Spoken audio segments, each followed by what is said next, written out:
rescue rampage. 3 major piracy rescues in 3 days.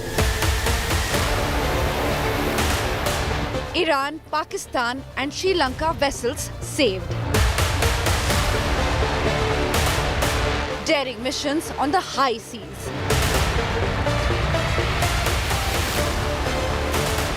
Navy now nightmare for pirates. Region says thank you Indian Navy. That is our top focus on India First. And the Indian Navy is having a very, very busy season out in the Indian Ocean, especially near the Persian Gulf, where almost every few hours, warships of the Indian Navy are being summoned to rescue ships that have been hijacked by pirates. I'm Shiv. This is India First, and we're putting the spotlight on the Indian Navy that we're all so incredibly proud of, doing a dangerous and difficult job literally every single hour in the most dangerous part of the world. I'm Shiv. Thanks for tuning in. The headlines first. Jharkhand Chief Minister resurfaces in Ranchi after being missing for over 40 hours. His party claims Hemant Soren is being treated like a criminal. Big buzz over whether Soren will make wife Kalpana the Chief Minister and if he's going to be arrested at any time. Land for job scam haunts Lalu family after RJD Supremo son Tejaswi grilled by Enforcement Directorate for over 8 hours. Opposition cries witch hunt by central agencies. Big political showdown after BJP controversially wins Chandigarh mayoral polls. Aam Aadmi Party and Congress cry foul as 8 votes are suspiciously invalidated. Aam Aadmi Party Chief Kejriwal calls it murder of democracy. Rahul Gandhi hits out at Nitish Kumar for the first time since the latter's scheming exit. Says he doesn't need him because he makes a U-turn after just a little pressure. Meanwhile, Congress and Trinamool continue to snipe at each other on the eve of Rahul's return with his Nyay Yatra to Bengal. तो ये हालत है बिहार की, थोड़ा सा दबाव पड़ता है और यू-टर्न ले लेते हैं.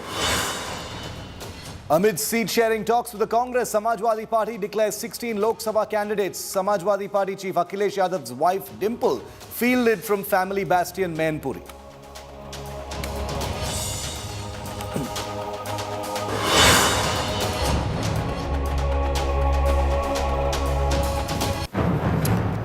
We're starting India First with images of the Indian Navy. The Indian Navy has had, viewer, what I'm calling a rescue rampage. The Indian Navy has been in absolute top gear for the last 72 hours, conducting rescue mission after dangerous rescue mission in the Gulf of Aden, the Persian Gulf, and even the Indian Ocean south of this subcontinent.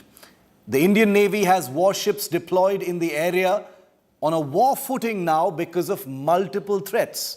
There are threats from the Houthis who are sending drones and missiles to hit ships. But there are also threats from Somalian pirates who've been hijacking unsuspecting fishing vessels, 3 of which have been rescued by the Indian Navy in just the last 24 to 48 hours. The first ship was called FV Iman. It was an Iranian fishing vessel which had been taken over by pirates. The Indian Navy managed to rescue all of the people on board.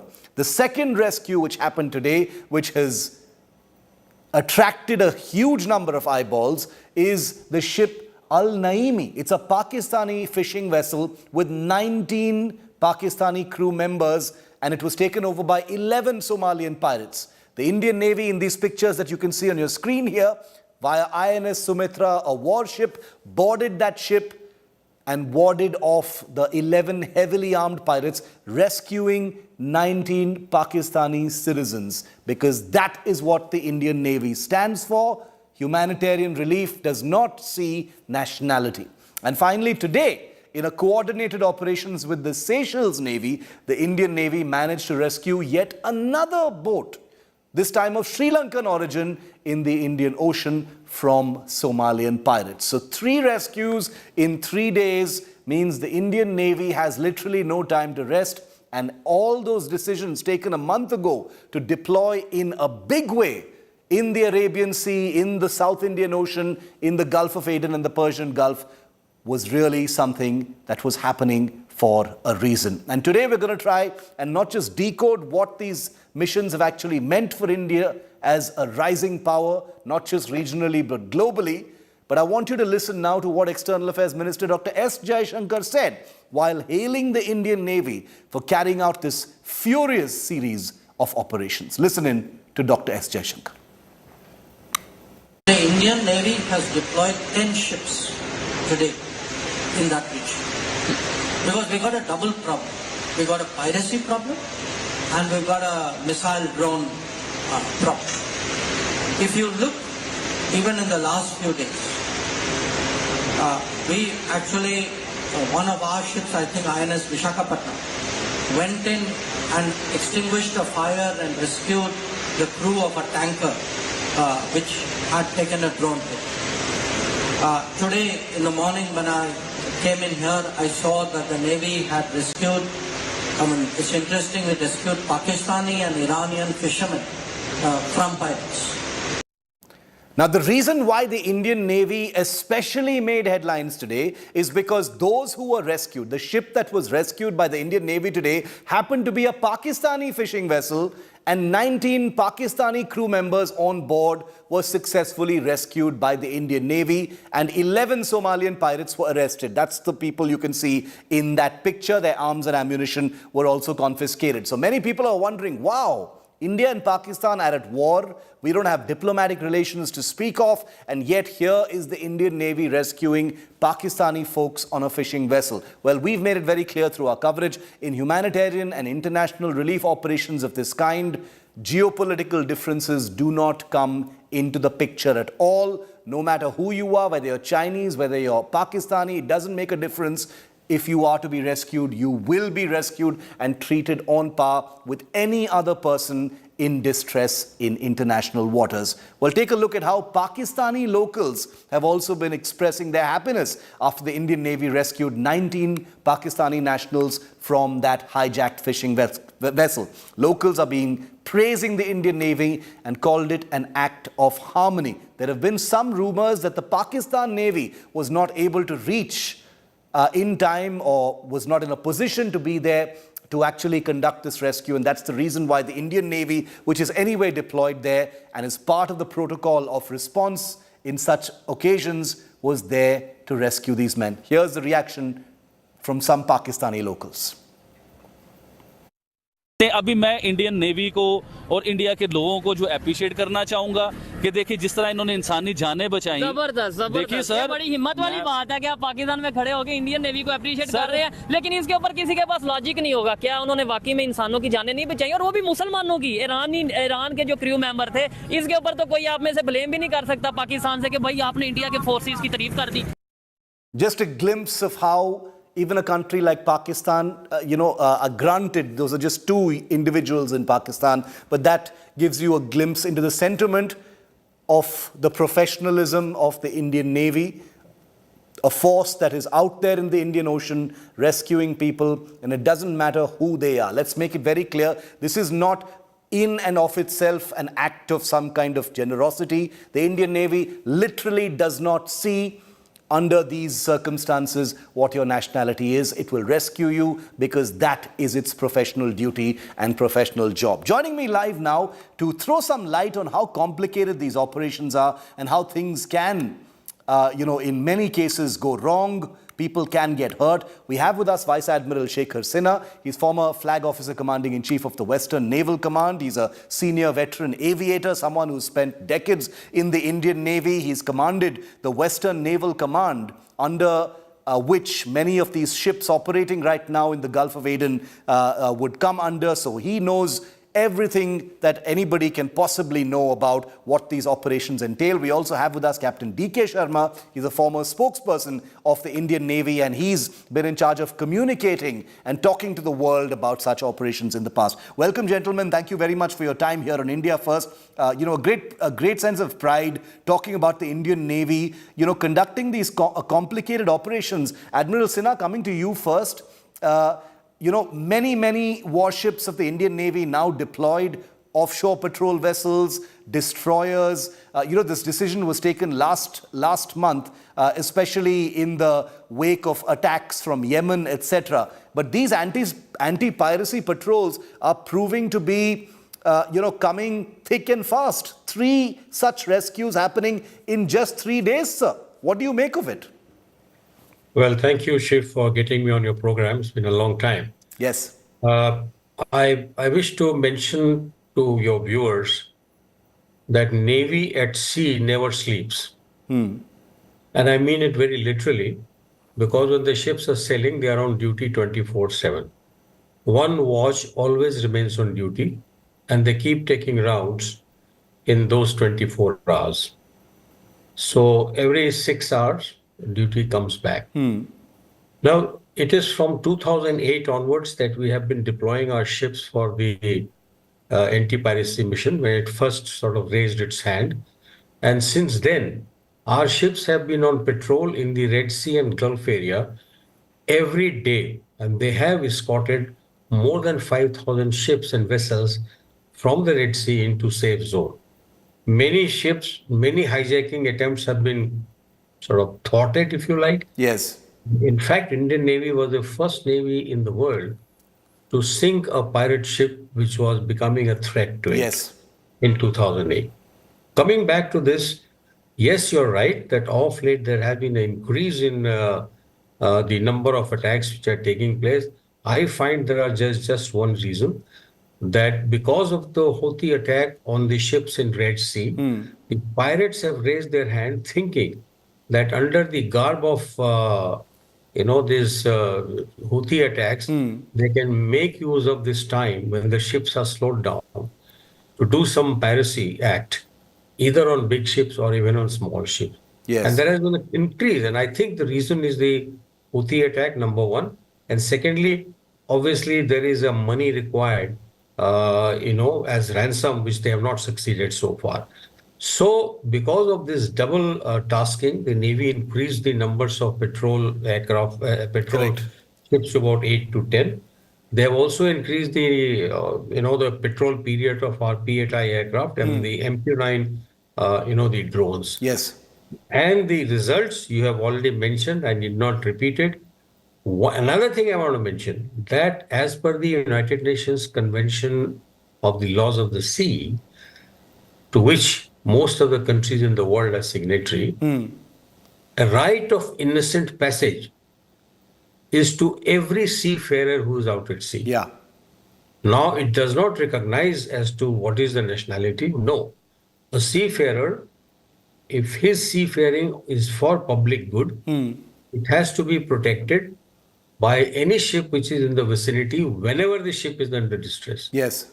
It's a law, and we abide by the law, and we do it for the cause of the world, for public good, for Absolutely. global good, for global commons. We are not doing it for any sort of very personal thing at all. No. Correct. Navy follows the laws. It abides by the law and acts in according with these laws. And this is absolute professionalism that is shown by the Indian Navy. Absolutely. And it would never think of doing anything less. I want to explore that theme a little bit more because like I said, one of the reasons why this story has garnered greater attention is because this fishing vessel happens to be Pakistani. Captain Sharma, if I could come to you, I'll come to the nationality aspect that Admiral Sinha touched upon, but you have dealt with such issues in the past. You've told these stories to a very interested public in the past about how the Indian Navy has conducted these missions. But these are very risky missions, aren't they, Captain Sharma? Things can easily go wrong. Well, it is a very, very tricky situation where you have the pirates on board these small fishing vessels, and they do carry very, very sophisticated small arms, Yeah. which means AK-47s and the likes.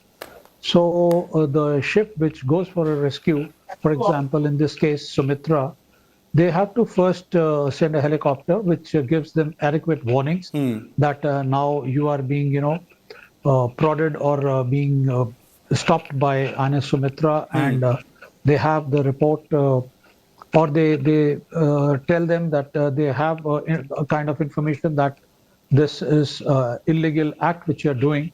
So please come out Yeah. on board to a clear area, and please keep your weapons to the side.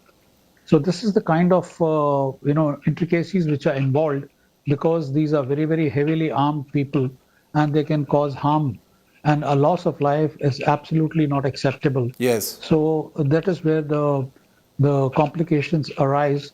So the ships, normally the ship which is carrying out this duty of rescue, has to be very, very careful, and it has to be a very, very graduated kind of action which the ship takes, and make sure that there is no harm to the bona fide crew of the boat. Right. And this is how it is progressed. That is why it takes a little bit of time, 3, 4, 5 hours.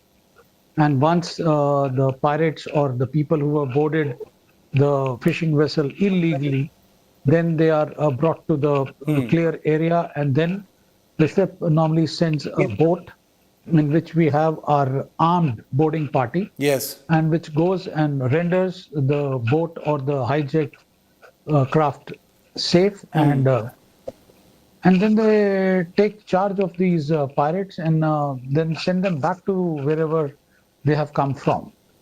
Okay, and I'm glad you answered that question, because people have been asking me, especially through the day, what happens to these pirates? So, you've got that picture of the pirates being arrested by the Indian Navy Marcos, but what happens to them later? I'm glad you clarified that. Admiral Sinha, since these were Pakistani crew members, everybody's interested.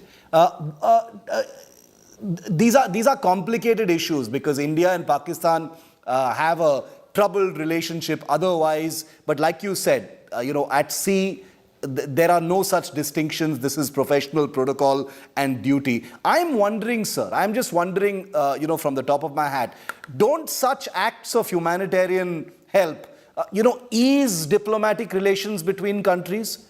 We just saw, those 2 Pakistani locals sort of thanking India. At the official level, does this smoothen things out a little bit at some level between countries? Well, it is taken note of, Shiv. But it's very difficult for the type of governance system that you have in Pakistan for them to officially accept this. Yeah. But I'm sure that, through the track 2 or some channels, they would certainly, in their own heart, or maybe to some agency, they will say that thank you very much. And this is not the first time, Shiv. Yes. If you recall, there was a merchant ship which was hijacked by the Somali pirates, and they were kept, prisoners on board the ship. And it was an Indian Navy steered action, in which there was a Pakistani citizen and rest were Indian citizens. He was actually flown out from there, dropped at Salalah, and handed over to Pakistani embassy gentleman, who later flew him back to Pakistan. Yes. So this has happened before, and whether they thank you or not, the political angle is quite different, because the primarily army is in command of the foreign policy. Yes. And whether they accept it openly or not, but I am sure that people out there, our impression amongst the people obviously goes up quite high. Very, very interesting. Captain Sharma, would you like to add to that? Pakistanis being on board, how does it really make a difference later? You see, it is a humanitarian cause. They have put out a kind of a distress call that they are under a kind of attack and they need help. So these things are not taken into consideration, that who's the nationality, which part of the world the boat belongs, or which part of the world the crew belongs to. First is to render help, which has been sought by them on international open frequencies. these things are not considered at that point in time, and neither is that vessel which is being approached Yes. or which has been hijacked by them is of a belligerent nation. Yes. So it is to protect the sea lanes of communication and the economics that these kinds of actions are taken.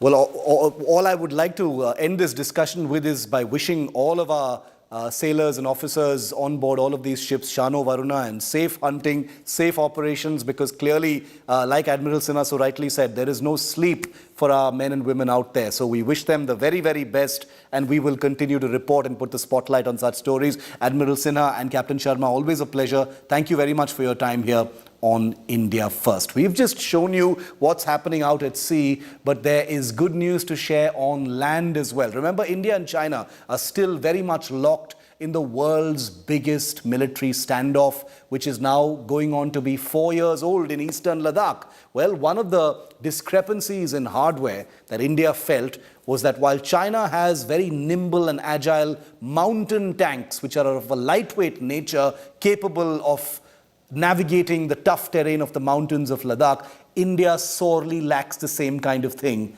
until now, and it's called the Zorawar, and it's just begun testing. Take a look. In a few months from now, the world's biggest military standoff will be 4 years old and counting.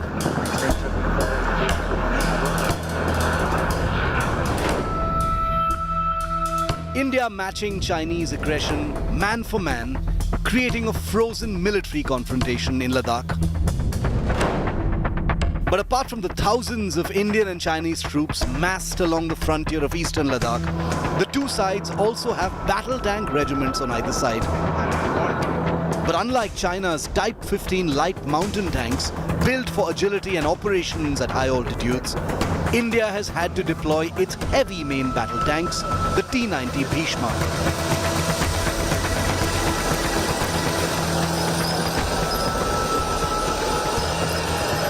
Realizing the risk of this disparity, the Indian Army has had to look for a solution on a literal war footing. And that's where the very good news comes in.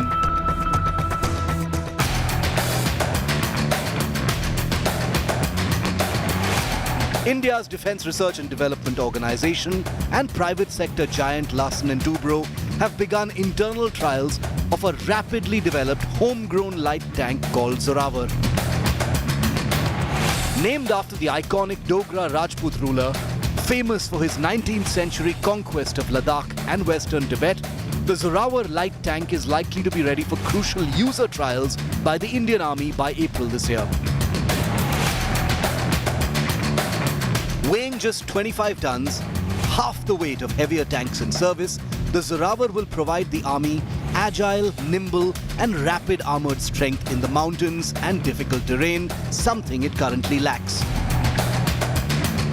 Light tanks also allow the forces to access higher altitudes and slopes, something heavier tanks like the T-90 simply cannot do. The army has signalled a need for at least 59 of these tanks when they're ready, with a larger requirement of 295 more hanging in the balance.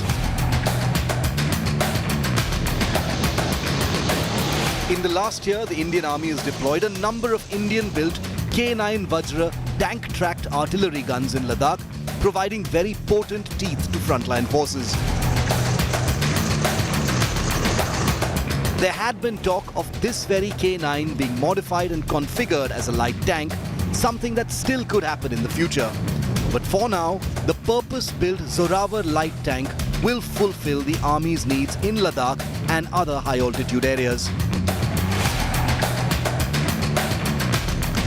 As India continues to modernize its armed forces and enhance its strategic capabilities, the need for specialized military equipment becomes increasingly apparent, especially for a country with an active military standoff.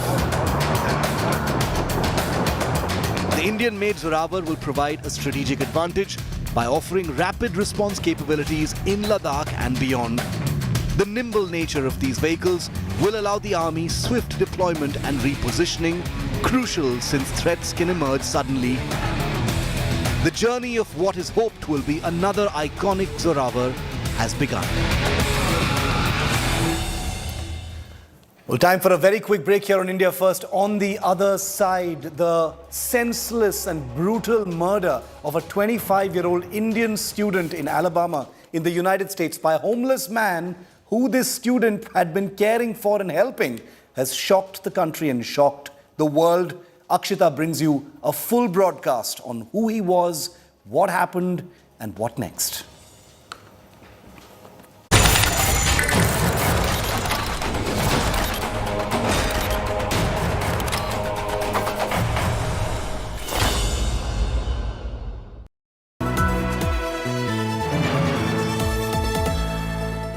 Get ready for an immersive journey into the heart of news, politics, and insights that matter.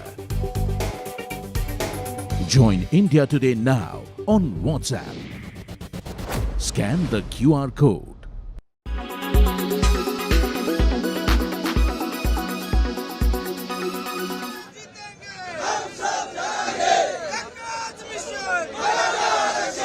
A march on Mumbai by thousands led by Manoj Jarange Patil demanding OBC reservation for Marathas has shaken